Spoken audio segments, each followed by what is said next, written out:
Hey guys, in this video I'll be showing you how can you find hidden phone number from Facebook account.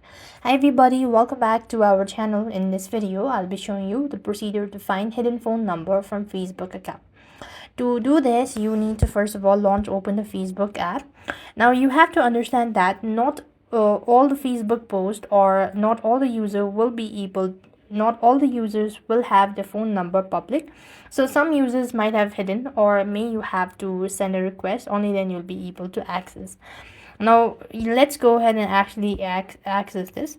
So first of all, let's open up the user's profile picture. So when you go to this profile section, if you go ahead and click on the see more about the following person, you could find the page transparency as well as the page ID, and there you could also find the number. As you could see, for the contact info, which is the email address, you could find the phone number if the person has enabled or made it public. But likewise, you could see that the person has not uploaded the phone number, or maybe it's hid. So you need to understand this, or you have to just be sure that the person is not hid. Now similarly, you could go ahead and check for the other user as well. If you scroll down, click on the see more option, and here you could find the phone number as well. So basically, this is how you could find the hidden phone number from Facebook account. I hope the video was helpful. Make sure to like, share and subscribe. Thank you for watching. See you in the next video.